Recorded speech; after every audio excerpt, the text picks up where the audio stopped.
All right, hello. This is Lab 6 for. Oh, let me turn down my music a little bit here. Thelonious Monk's getting a little loud. My bad. All right. Anywho, um, where was I? Lab 6, Part A. So, this lab is, obviously to do with dictionaries, and going through them, adding to them, taking away from them, iterating through them, etc. So part A is pretty straightforward. We have this given dictionary. We print the dictionary.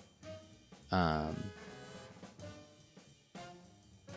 we update the major, and then we print it again. This line here, if we uncomment it, as you'll see, it will throw a type error because values, sorry, it should be say keys. Keys cannot be lists because lists are unordered and keys are immutable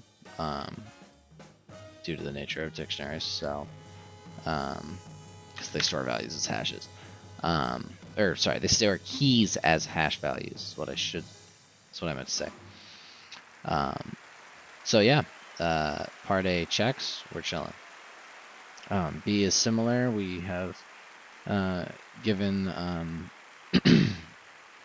dictionaries.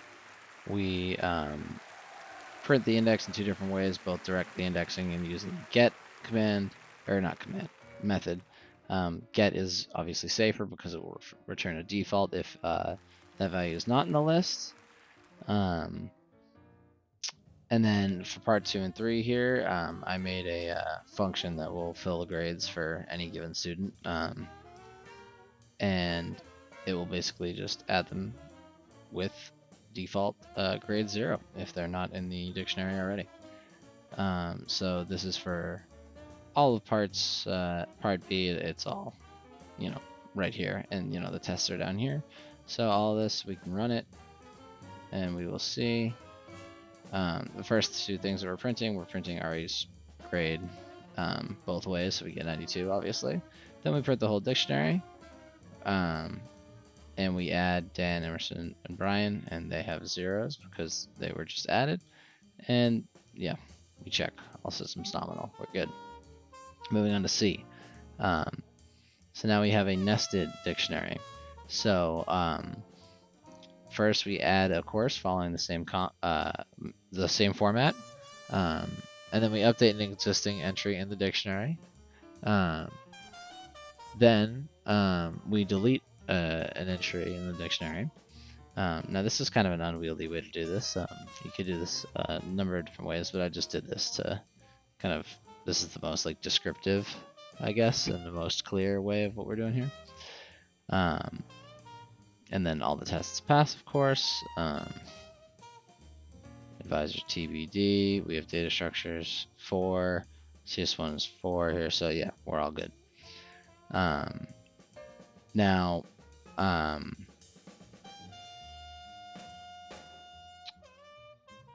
okay. Part D. We have our inventory, and we have 3 methods here. First, we total the items, so we go through. We iterate over the values, so we get the values, and we go for each quantity, because that's what the values are representative of here. For each quantity in the values, the total, we add the quantity, and that's pretty straightforward. Then we're going to iterate over the items for the low stock, so we're going to do item quantity, because that's, again, the format here. In the items list, if the quantity is less than 5, then we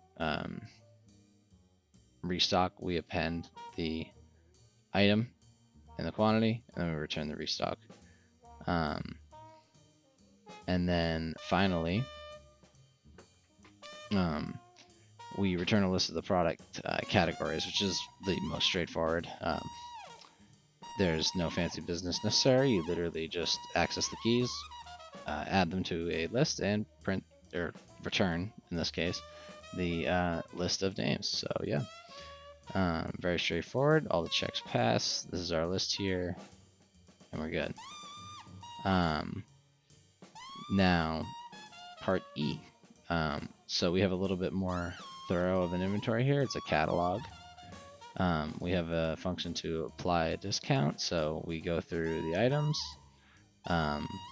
We go into that info value, which itself is a dictionary, and then we go into that dictionary and we modify the price value there. Or sorry, the value of the value that corresponds with the key price is what I'm trying to say. Sorry. Then we update info with that new info that we calculated here, the new price. Sorry. Got a little caught up there. Then restock, we take the catalog, the name of what we want to restock, and the amount.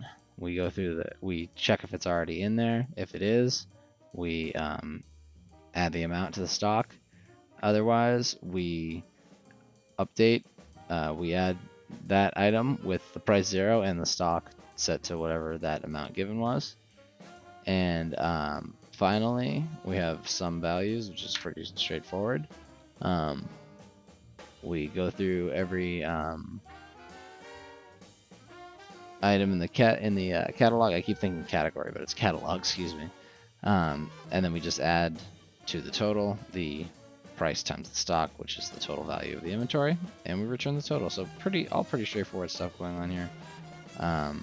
But obviously the important part to note is that we're iterating through different things. So, here we're iterating through just the keys here. Honestly, I don't even need to have keys here if I'm not mistaken. I think I could just, yeah, that doesn't change anything at all. So that was redundant. So that makes my point even more so. We're going through just keys. We're going through items. And then here we use the items again because, that does make it the most easy to handle for the purposes of what we're doing here. We print everything out. These are all our check statements. And then for part F, this is actually pretty much just a retread of what I did for the lexiconal analysis for the green eggs and ham project for week 4. So I actually pretty much it's the exact same logic. We strip it, we convert everything to lowercase, go through everything, count the word counts, and then we put it into a dictionary, sort it in reverse. Sort by value like we did last week. And then we return the word counts. So pretty straightforward. And this week's excuse me, cannot talk today. This week's lab was pretty straightforward, but it was a good exercise in manipulating data around. And I'm excited to see what we have going forward into the next week. So I'll see you then.